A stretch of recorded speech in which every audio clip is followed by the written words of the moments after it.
Absolutely not. Caroline Whitfield didn't even turn around. She just waved her hand, as if shooing away a fly. Ma'am, I speak French. I can help you. Only then did she turn, her gaze fixed on his skin, then on his uniform. Help! She almost whispered. Look at you. A black man driving? Ma'am, I speak fluent French. I can... What can you do? Walk into a room full of European investors looking like that, talking like that. She stepped closer. Black men think everything is easy, don't they? People like you are only fit to be a valet. Langston stood motionless, completely calm. You're about to lose 200 million, ma'am. I can stop it. She looked at him as if he were insane. What she didn't know was that French wasn't even his best language. Here's what you need to understand about that moment. Caroline Whitfield had no one. Her professional translator had canceled 30 minutes ago. The French delegation, led by a man named Jean-Luc Renault, had been sitting in the conference room for 20 minutes. Nobody on her staff spoke a word of French. And every second that passed, 200 million euros drifted closer to the door. This wasn't just a deal. This was survival. Without that money, Whitfield Capital wouldn't make it through the quarter. Hundreds of jobs gone. So when Langston Harris, the man she'd just told to go back to the car where he belonged, stood there offering help, Caroline did the only thing a desperate person does. She gave in, but not with grace. Fine, she said it through her teeth. You want to play translator? Here's how this works. She stepped so close he could smell her perfume. You say exactly what I tell you to say. Word for word. Nothing more. You don't add, you don't improvise, you don't think. You are a speaker, a machine. You understand? Yes, ma'am. And if you say one wrong word, one single word that costs me this deal, you're done. Not just this job. I will make sure you never drive in this city again. I understand, ma'am. She turned and walked toward the conference room, then stopped. What's your name? 3 years. 3 years he'd driven her car, opened her door, stood in the rain holding her umbrella. She'd never asked. Langston, ma'am. Langston Harris. She didn't repeat it, didn't acknowledge it. She just said, "Don't make me regret this." They walked into the conference room. 4 French investors in tailored suits looked up. Jean-Luc Renault sat at the head of the table, arms crossed, visibly irritated. Caroline didn't introduce Langston, didn't say his name, didn't explain who he was. She just pointed at the French delegation and said one word, "Go," like she was giving a command to a dog. Langston looked at the room, then he opened his mouth, and everything changed. Langston took one breath, just one, a small pause, the kind nobody notices, unless you're the one standing in a room where nobody believes you belong. He looked at the table. 4 French investors in tailored suits. Jean-Luc Renault at the head, arms crossed, jaw set like stone. 20 minutes of dead silence had already done its damage. The energy in that room wasn't just cold, it was hostile. Then Langston spoke. Not broken phrases, not tourist vocabulary, not the kind of French you pick up from a phone app on a flight to Paris. He spoke the way a native Parisian speaks, fluid, musical, precise. Every syllable landing exactly where it should, every word flowing into the next like it was the most natural thing in the world. He started with an apology, calm, measured, respectful. He told them the interpreter had a sudden emergency. He told them Ms. Whitfield considered this partnership so important that she personally came down to make sure nothing fell apart. That last part, Caroline never said it. Langston added it on his own. Because he understood something no one else in that room did. The French delegation wasn't just frustrated about the wait. They were insulted. In French business culture, leaving guests sitting unattended for 20 minutes sends a very specific message. It says, "You are not important to us." Langston read that the second he walked in. He felt it in the stiffness of their posture, the tightness of Jean-Luc's jaw, the way the other three investors had stopped making small talk with each other. These men were ready to leave. Not in 10 minutes. Now. And Langston fixed it. Before Caroline asked. Before anyone asked. Jean-Luc uncrossed his arms, slowly. He leaned forward in his chair. Then he responded in rapid French, fast, dense, technical. The kind of speed that's designed to expose a fake. The kind of speed that says, "Prove it." Langston didn't stumble, didn't hesitate, didn't glance at a single note.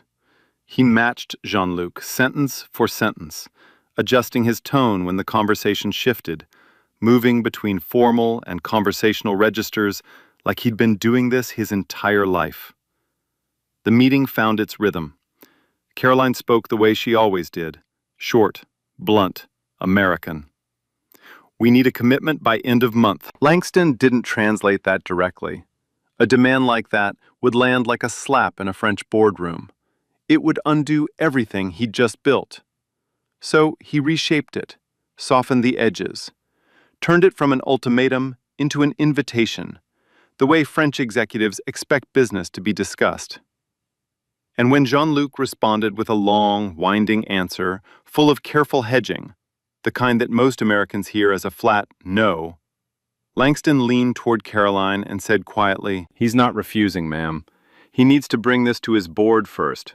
In French business culture, that's actually a positive signal. It means they're seriously considering it." Caroline looked at him, really looked at him, for the first time in 3 years. Not with respect, not yet, with confusion. The deep, uncomfortable kind that happens when reality crashes straight into every assumption you've ever made about a person. 45 minutes. That's how long the meeting lasted. 45 minutes of Langston translating not just words, but intent, culture, emotion. The invisible architecture of how people from different worlds learn to trust each other. When it ended, Jean-Luc stood and shook hands around the table. But when he reached Langston, he stopped. He held Langston's hand with both of his, a gesture that carries deep weight in European business, and spoke to him directly, in French, quietly, just between them. What he said, translated loosely, "Your ability deserves far better than how you are being treated here. I hope the people around you learn to see what I see." He said, "the people around you." But his eyes moved toward Caroline as the words left his mouth. The delegation didn't pull their money. They agreed to keep going. 200 million euros stayed inside Whitfield Capital. The company survived. And Caroline? She stood in the doorway after they left, looked at Langston, and said, "Not bad, but next time, just translate. Don't add. Don't interpret. I hired a speaker, not a thinker." She walked away, heels clicking on marble. No pause, no thank you, not even his name. Langston stood alone in the empty conference room. He'd just saved 200 million euros, kept hundreds of people employed, pulled her company back from the edge of collapse. And what he got was, "Not bad. Don't think." He walked to the car, sat in the driver's seat, placed a small, worn leather notebook next to the gear shift, closed the door. Silence. To understand what Langston Harris carried in that leather notebook, you have to go back 22 years, back to a kitchen table in North Philadelphia. Langston was 12, skinny arms, second-hand clothes, sitting under a light that buzzed and flickered because nobody had the money to fix it. His mother, Dorothy Harris, had just come home from an 8-hour night shift mopping floors at Temple University Hospital. Her back ached, Her hands smelled like bleach. She was so tired she could barely stand. But she set something on the table before she sat down. A French-English dictionary. Beaten up, dog-eared. Found in a donation bin at the hospital that afternoon. "Somebody threw this away," she said.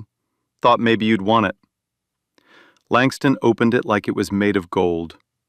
That night, in a small, cramped handwriting, he copied his first 2 words into a blank notebook. "Hello. Thank you." In French. In pencil. He was 12 years old. That notebook never left his side again. See, what most people don't know about North Philadelphia is that it's one of the most multilingual places in America. Not because of any program, not because of any school, because of the people who live there. The man who ran the corner store spoke Spanish and Portuguese. The butcher 3 blocks down spoke Arabic. The family across the hall had come from Senegal.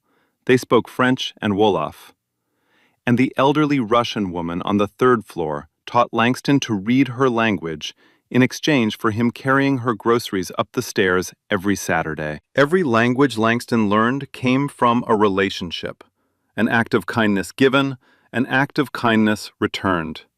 No classroom, no tutor. Just a kid who listened, and a neighborhood that talked.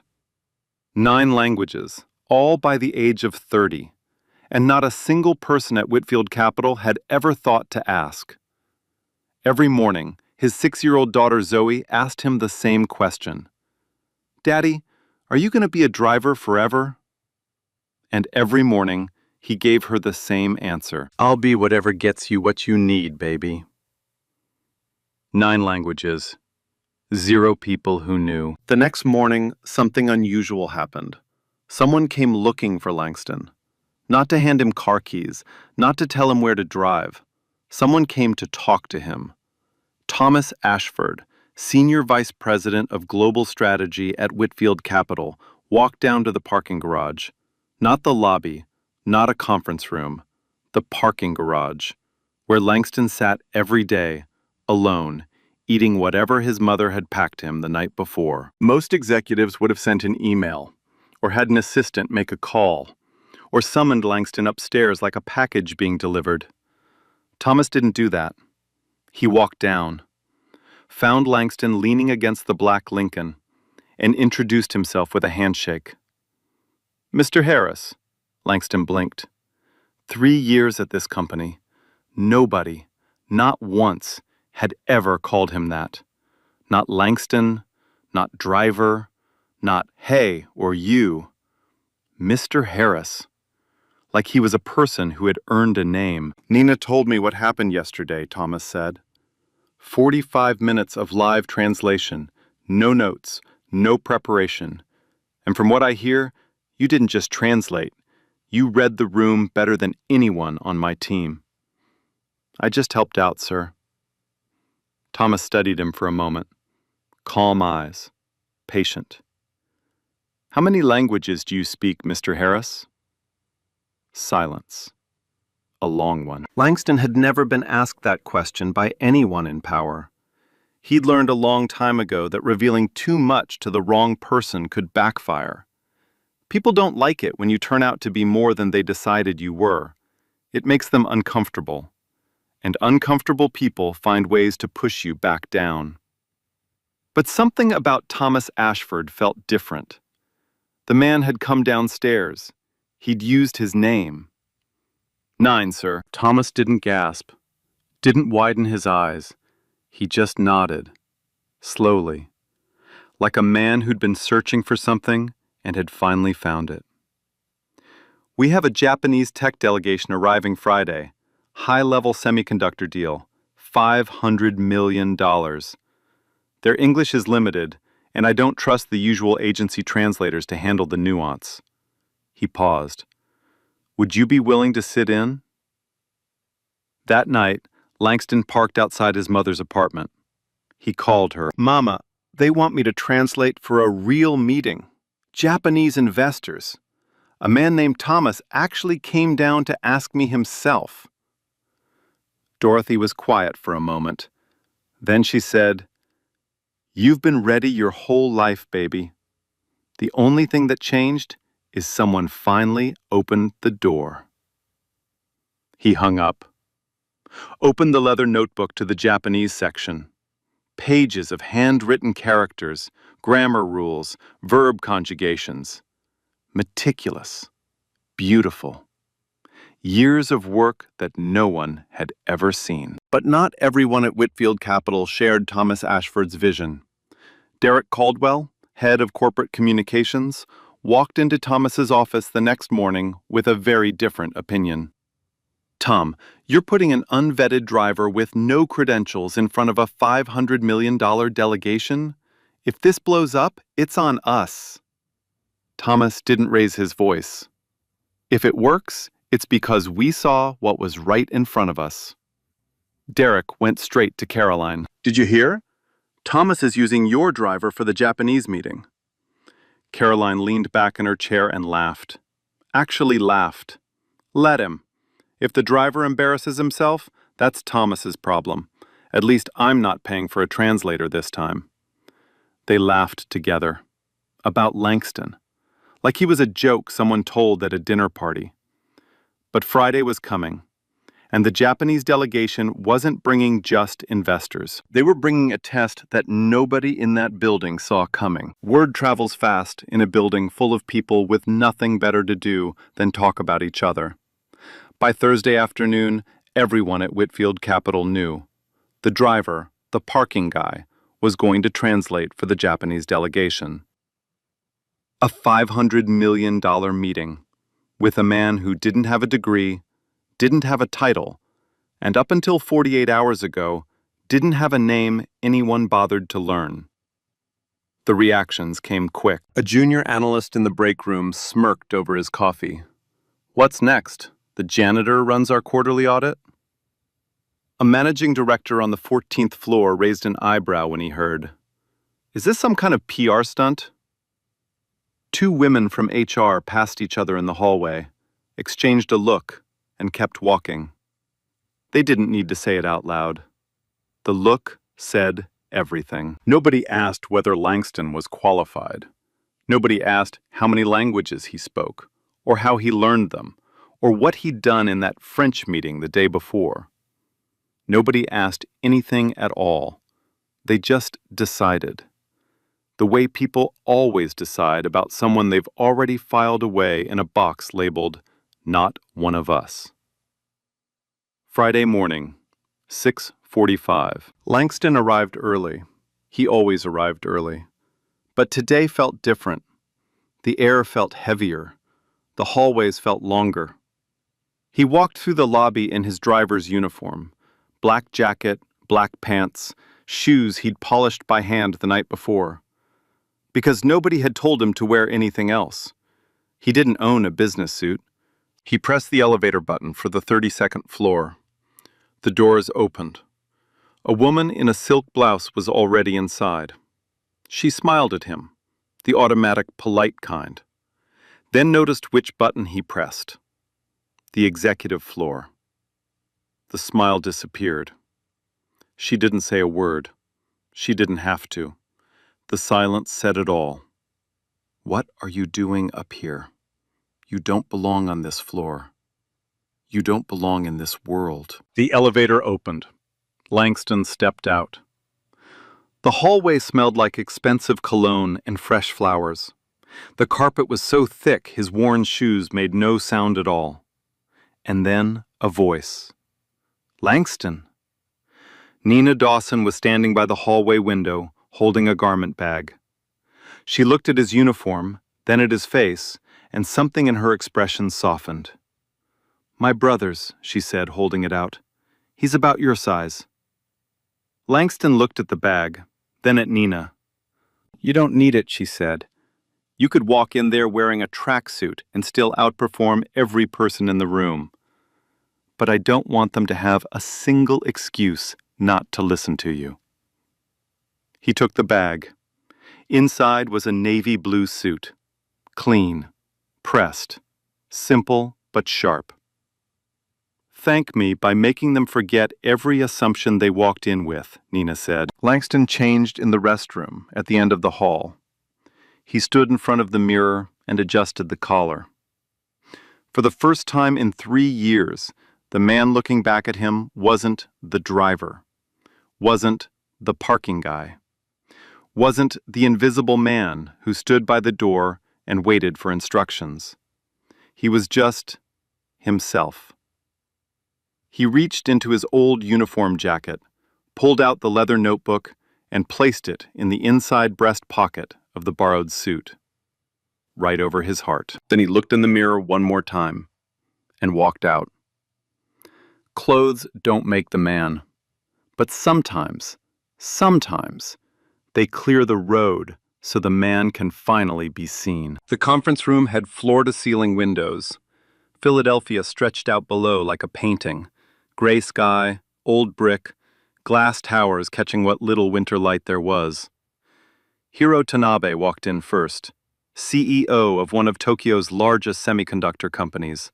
Behind him, 3 senior executives, all in impeccable dark suits, all carrying themselves with the kind of quiet authority that doesn't need to announce itself. They bowed.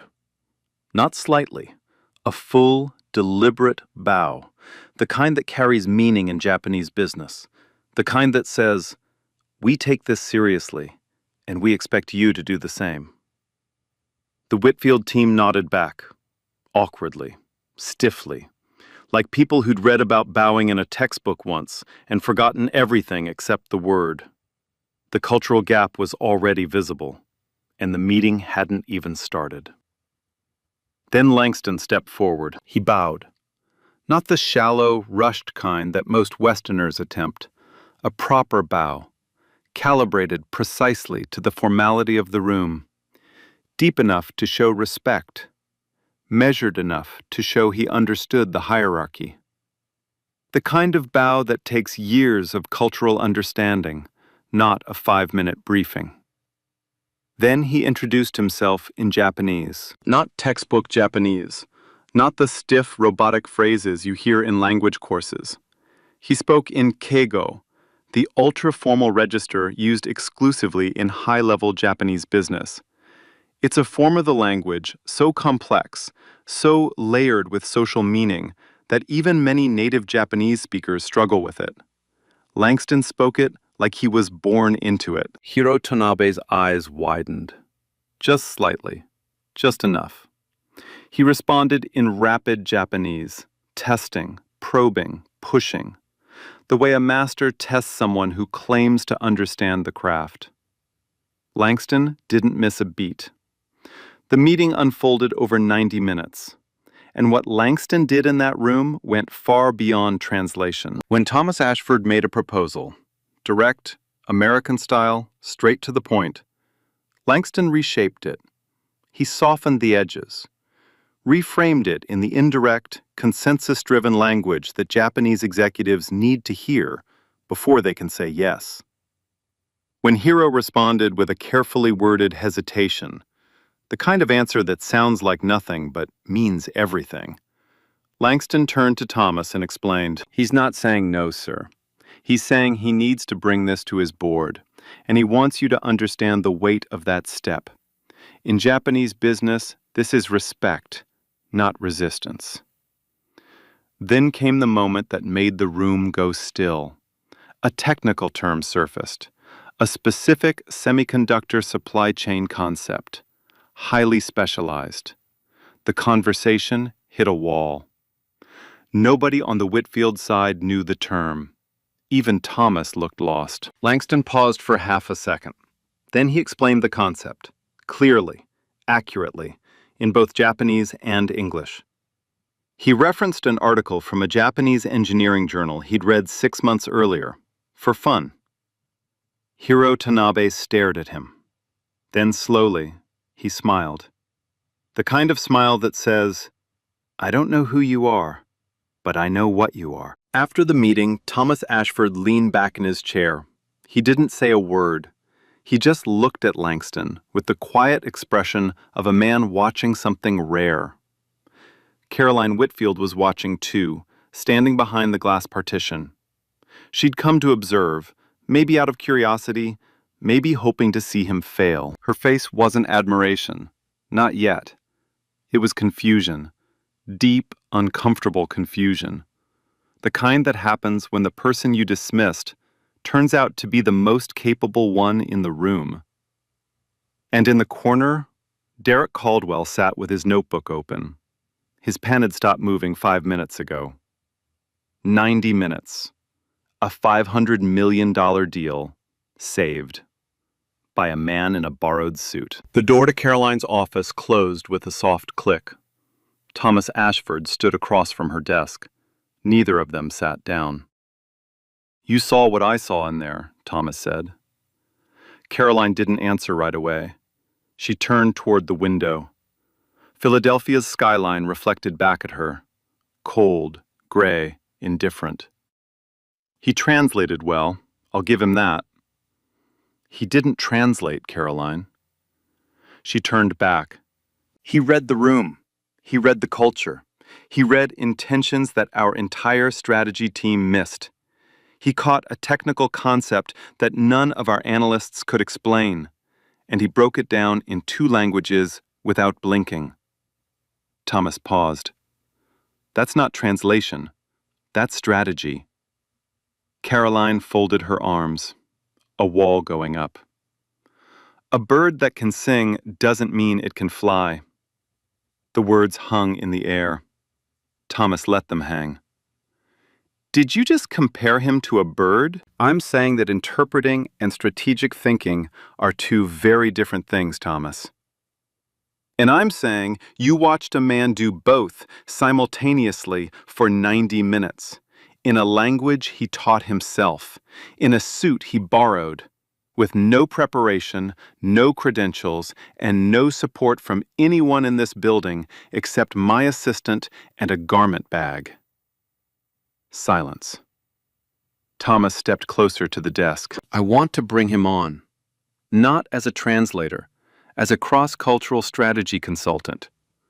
Someone who doesn't just speak languages, but understands how different cultures negotiate, build trust, and make decisions. That's what he does, Carolyn. That's what he's been doing his whole life. We just never asked." Carolyn exhaled, long and slow. "Derek won't like it. Derek's job is to manage perception. My job is to find the people who change reality." Another silence.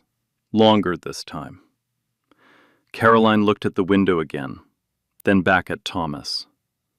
"Fine, do it. But if this falls apart, if he embarrasses this company in any way, it's your project, Thomas, not mine." Permission, not support, not endorsement. She was keeping her distance, close enough to take credit if it worked, far enough to point fingers if it didn't. Thomas nodded. He didn't argue. He knew that was the best he was going to get. For now. That afternoon, Thomas went looking for Langston. Not upstairs, not in a conference room. He went to the parking garage. Again. Because that's who Thomas Ashford was. The kind of leader who comes to you instead of summoning you. He found Langston by the Lincoln, back in his driver's uniform, the borrowed suit folded neatly on the passenger seat. Thomas extended his hand. "I'd like to offer you a position, Mr. Harris. Not as a driver." Langston looked at the hand, then at his own. Calluses on the palms from 3 years of steering wheels and open doors. He shook it. "What would I be doing?" Thomas smiled, the kind of smile that's been waiting to happen. "What you've been doing your whole life. Except now, people will actually be listening." That evening, Langston pulled up outside his mother's apartment building. The streetlights were just coming on. A thin layer of frost covered the windshield. The engine ticked as it cooled. Zoe was at the kitchen table when he walked in. Same table, same chair, same flickering light that had buzzed above that kitchen since Langston was a boy. She was bent over a worksheet, tongue poking out the side of her mouth, the way kids do when they're concentrating so hard the rest of the world disappears. She looked up when the door closed. "Daddy, are you going to be a driver forever?" The same question, every single day. The same little voice, the same big eyes, the same quiet worry that a 6-year-old shouldn't have to carry, but does anyway. Except tonight, for the first time, Langston gave a different answer. "No, baby, I don't think so." Zoe tilted her head. She didn't fully understand, but she felt it. Something in her father's voice had shifted, like a door opening somewhere far away. She smiled, small and certain. From the doorway, Dorothy watched, arms folded across her chest, eyes wet. She didn't say a word. Later, after Zoe had fallen asleep on the couch with her worksheet still in her hand, Langston and Dorothy sat on the front stoop. The street was quiet. A dog barked somewhere down the block. The cold air smelled like chimney smoke and old brick. "Your father would have been so proud," Dorothy said. She wasn't looking at Langston. She was looking at the street, at something far away that only she could see. He spoke 3 languages himself: Creole, French, English. Never got to use any of them for anything but survival. "I'm using them for both, Mama." She reached over and put her hand on top of his. Didn't squeeze, just rested it there, warm and steady. They sat like that for a long time. They didn't need to say anything else. When Langston went inside, he sat at the kitchen table, Zoe's worksheets pushed to one side, and opened the leather notebook to the very first page. There it was, in a child's handwriting, pencil, faded but still legible. "Hello, thank you."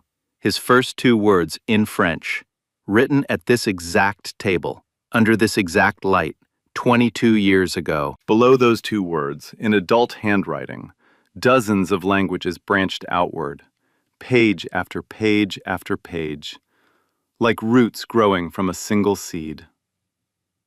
Every empire starts with one word. 2 weeks later, everything came to a head. Whitfield Capital's annual Global Partners Summit, the Kimmel Center, downtown Philadelphia. Delegations from 14 countries, 300 seats filled with investors, diplomats, ministers, and executives who collectively controlled more money than some nations. Caroline Whitfield was delivering the keynote.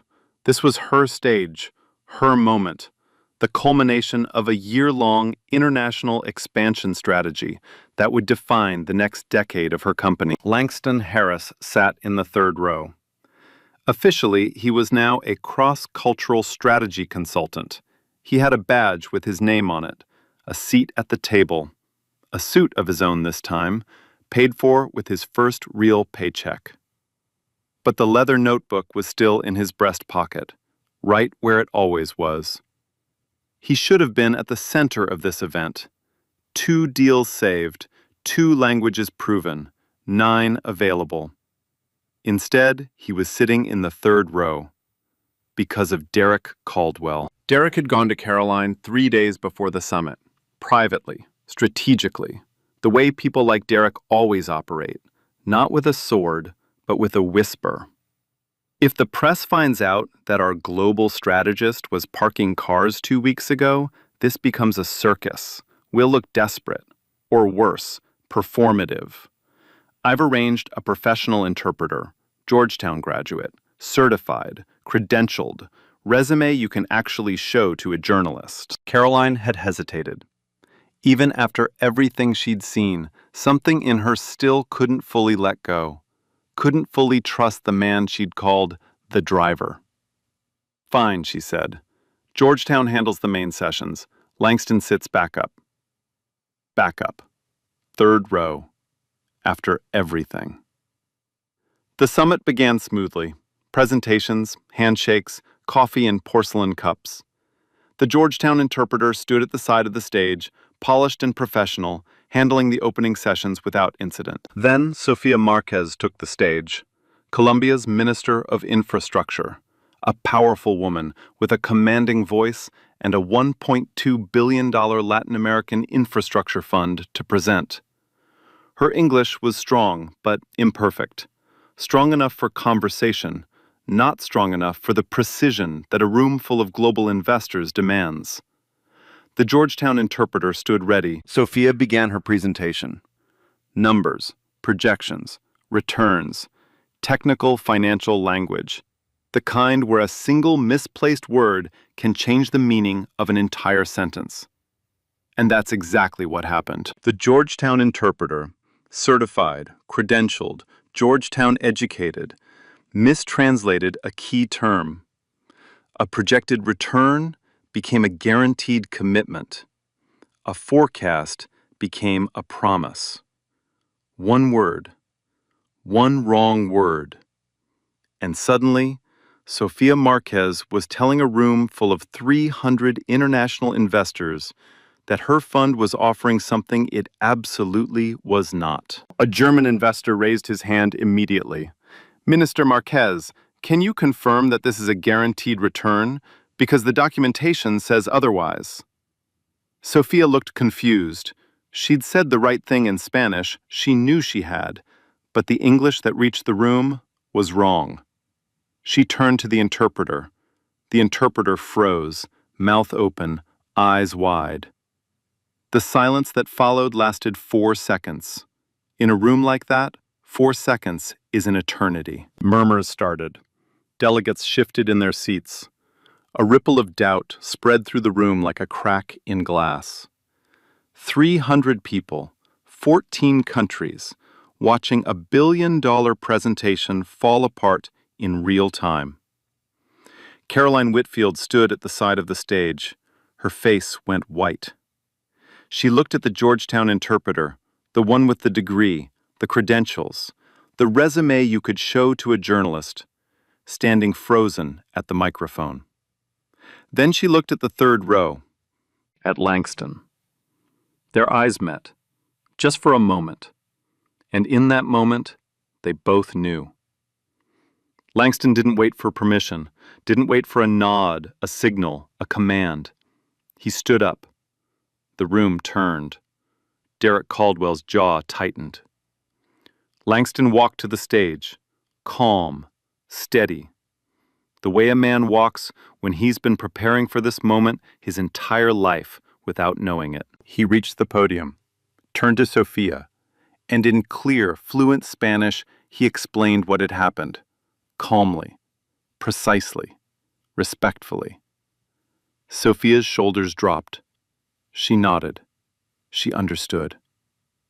Then Langston turned to the room. He explained the mistranslation in English, identified the exact term that had been misinterpreted, broke down the difference between projected returns and guaranteed commitments in Latin American infrastructure financing, made it simple, made it clear, made it impossible to misunderstand.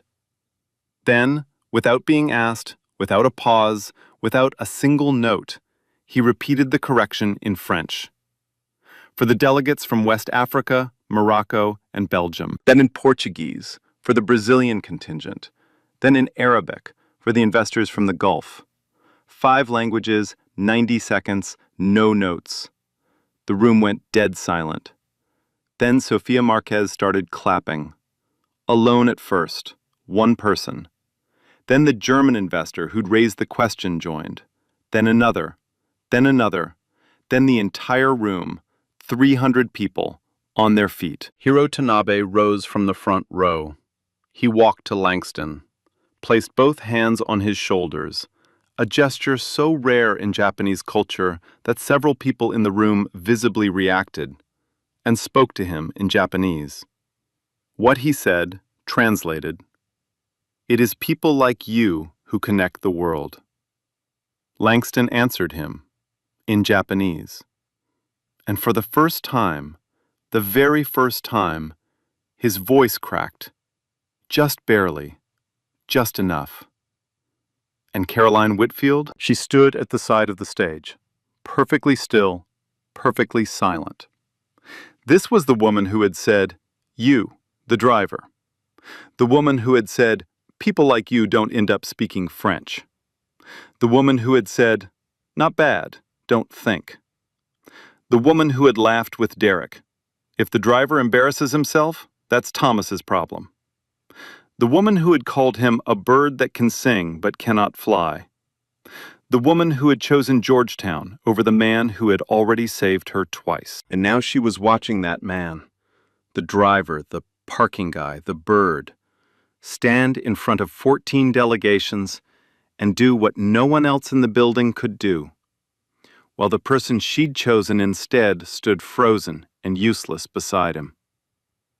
Caroline Whitfield opened her mouth. Nothing came out. Not because she chose silence, but because, for the first time in her life, she had no words left. His genius didn't just impress her. It left her completely, utterly speechless. Then Caroline did something no one expected, least of all herself. She walked to the podium, stepped into the light. 300 people watching, 14 delegations, every camera in the room. Her hands were shaking. She gripped the edges of the podium to hide it. But her voice betrayed her. For the first time in 25 years of keynotes, board meetings, and investor calls, Caroline Whitfield's voice trembled. 3 weeks ago, she began, this man was driving my car. The room went still. He came to me and offered to help. He said he could speak French.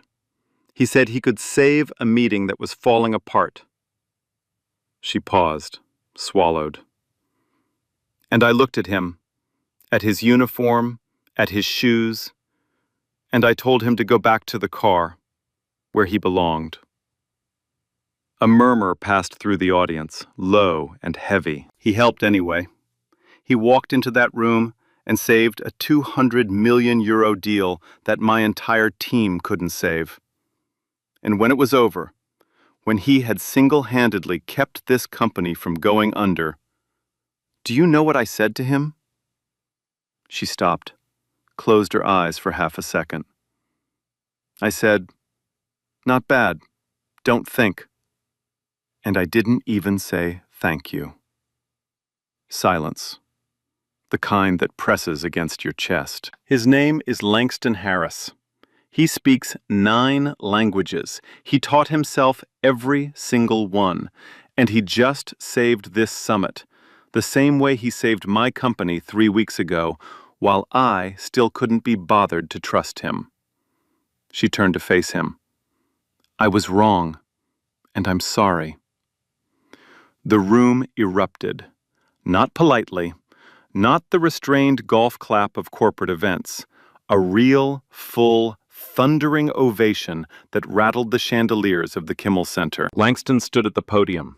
He didn't move, he didn't wave, he just stood there, holding his leather notebook against his chest, and let the sound wash over him like something he'd been waiting to hear his entire life. After the summit, the Kimmel Center emptied slowly. Delegates lingered. Handshakes lasted longer than usual. People who'd never spoken to Langston before suddenly wanted to know his name. Nina found him near the exit, standing alone, hands still shaking, adrenaline and emotion, and something deeper than both. How do you feel? She asked. He looked at her, then at the empty hall, then back at her. Like I've been holding my breath for 34 years, and I just exhaled. Jean-Luc Renault appeared a few minutes later. He approached Langston and spoke to him in French, a deliberate choice, a gesture of respect between equals. He offered Langston a position, head of multicultural relations for his European investment firm, based in Paris, 6-figure salary, full relocation support. Langston asked, in French, if he could think about it. Jean-Luc smiled. The fact that you're asking me in perfect French tells me you've already decided. Later that afternoon, Thomas Ashford found Langston in the hallway on the ground floor, not in a conference room, not in an office. Thomas came to him, the way he always did. He was holding something, A leather-bound notebook, brand new, high quality. The cover was embossed with 2 gold letters, L.H. "The old one got you here," Thomas said. "This one's for wherever you go next." Langston held both notebooks in his hands. The old one, worn, cracked, held together with a rubber band, filled with 22 years of handwritten words in 9 languages. And the new one, clean, smooth, waiting to be filled. He placed them side by side. "I'm keeping both," he said. Thomas nodded. Of course he was. The next day, Caroline Whitfield asked to see Langston, privately, in her office. No audience, no cameras, just 2 people and a closed door. It wasn't easy. You could see it in the way she stood, arms tight, jaw working, eyes not quite meeting his. "I owe you an apology," she said. "Not the one I gave on stage. That was for them. This one is for you." She paused. A long pause. "I looked at you every day for 3 years, and I didn't see anything but a uniform. I didn't see you." Langston was quiet for a moment. "You're not the only one, ma'am. But I should have been better than that." Silence. A long one. Then Langston nodded, slowly. Not forgiveness, not yet, but acknowledgement. A recognition that she was trying, that trying mattered, even when it came late. 1 week later, Caroline sent a company-wide email. In it, she announced the creation of the Whitfield Inclusion and Talent Initiative, a program to identify untapped skills across the company's entire workforce, not just executives, not just people with degrees, everyone. Janitors, security guards, drivers, anyone who had something to offer that nobody had ever thought to ask about. She named Langston Harris as the inspiration. The final line of the email read, "Genius does not come with a title. It comes with a chance to be seen." Derek Caldwell resigned 2 weeks after the summit. No dramatic confrontation, no public humiliation. He simply turned in his badge and walked out. Quietly. The way people leave when they know that staying would mean facing, every single day, the living proof of how wrong they were. Nobody fired Derek. Nobody had to. Very few people can survive being publicly proven wrong by the exact person they tried to destroy. What followed was a cascade. The Philadelphia Inquirer ran a feature, "The Driver Who Spoke 9 Languages." It went viral in 48 hours. A TED Talk invitation arrived. Langston accepted.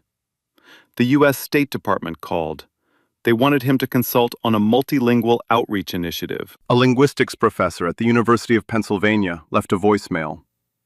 "Mr. Harris, I've been teaching language for 30 years. I'd like to learn how you did it." And on LinkedIn, Langston updated his profile from private driver to cross-cultural strategy consultant, Whitfield Capital Partners. 85,000 connection requests in 2 days. But none of it, compared to what happened at a kitchen table in North Philadelphia. Dorothy Harris sat under the same flickering light, glasses at the tip of her nose, the Philadelphia Inquirer open in front of her. She read the line that said, "Langston Harris credits his mother, Dorothy, a hospital janitor, for starting his education with a donated French dictionary." She put the paper down, looked at the empty chair across from her. The same chair where a 12-year-old boy once opened a dictionary like it was made of gold. From somewhere deep in her memory, a melody surfaced. A Creole lullaby she used to sing while washing dishes. She hummed it now, softly, without realizing. She didn't say a word. She just cried. Quietly. Proudly. Langston Harris stood in front of a mirror. Not in a parking garage, not in a restroom at the end of a hallway. In an office. His office. 32nd floor. The same floor where a woman in a silk blouse once looked at him in an elevator and stopped smiling. The same floor where the air smelled like expensive cologne and fresh flowers, and a world that had never made room for him. Until now. He adjusted his tie, straightened his collar, ran his hand once across the front of his jacket. His jacket, bought with his first real paycheck, not borrowed, not someone else's. Behind him, through floor-to-ceiling windows, Philadelphia stretched out in golden afternoon light. The same city that had never once looked up at him was now spreading out beneath him like it had been waiting all along. The leather notebook, the old one, the original, sat on his desk. Open to the first page, pencil handwriting, faded but legible. Hello. Thank you. 22 years, 2 words, and everything that grew from them. His phone buzzed, a text from his mother's phone, but the words were Zoe's. Dorothy had typed them out exactly as the little girl dictated, misspellings and all. Daddy, are you still a driver? He smiled, the kind of smile that starts slow and doesn't stop. He typed back with both thumbs. I drive ideas now, baby. He put the phone down, looked out the window, took a long, quiet breath. Somewhere in North Philadelphia, a 6-year-old girl read that message out loud to her grandmother. And Dorothy Harris, standing at the kitchen sink, hands still damp, the same hands that had carried a discarded dictionary home from a hospital donation bin 22 years ago, closed her eyes and whispered something in Creole that only she and God could hear. Here's something most people don't know. There are over 66 million multilingual adults living in the United States right now. 66 million people who speak 2, 3, sometimes 5 or 6 languages fluently, working jobs that never once ask them what they know. Fewer than 20% of American companies have any formal system to identify hidden skills in their own workforce. That means 8 out of 10 companies could have a Langston Harris sitting in their parking garage, their mailroom, their cafeteria, and they would never know, because nobody ever thought to ask. Research from Georgetown University found that informal skills, the kind learned outside classrooms, outside degree programs, outside institutions, are systematically undervalued in hiring, especially for Black and Latino workers, especially for people without credentials, especially for people who look like Langston. The talent is already there. It's always been there. The only question is whether we're willing to see it. So here's what I want you to do. Not tomorrow, not next week, today. Think of one person you see regularly but have never really talked to. Your barista, your Uber driver, the security guard who nods at you every morning, the woman who cleans your office after everyone else goes home. Ask them one real question.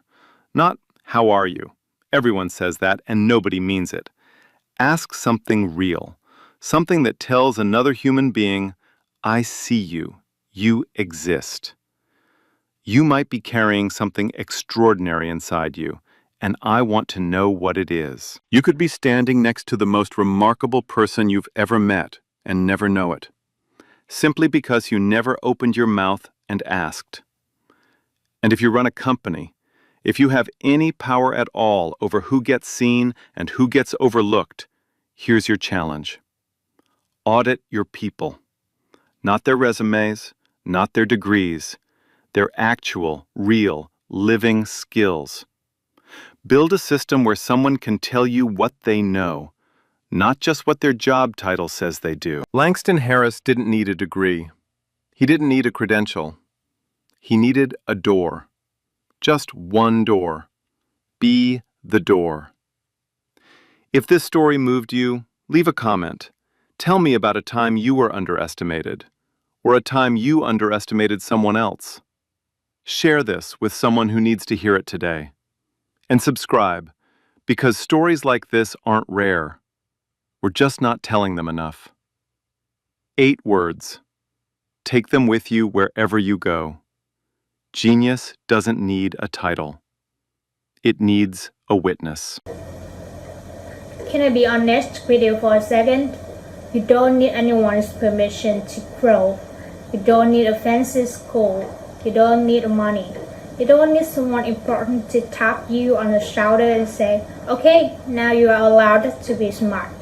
You just start with whatever you have, whatever you are, and the world might not notice for a long time, maybe years, maybe decades, and that doesn't mean you stop. You keep going because you are not doing it for them. You are doing it for the day when the moment comes, and it always comes, and you're ready. Not kind of ready, fully ready, because you never start. And here's the thing, people will always try to put you in the box. You are just driver, you are just cleaner, you are just, let them think whatever they want, because a box only holds you if you believe you belong in it, and you don't. So whatever you're building right now, keep building. The world doesn't owe you a stage, but when you build long enough, the stage finds you. Like, share, and subscribe every week. Real stories, real justice. And remember, genius doesn't need a title. It needs time. Give yourself that time.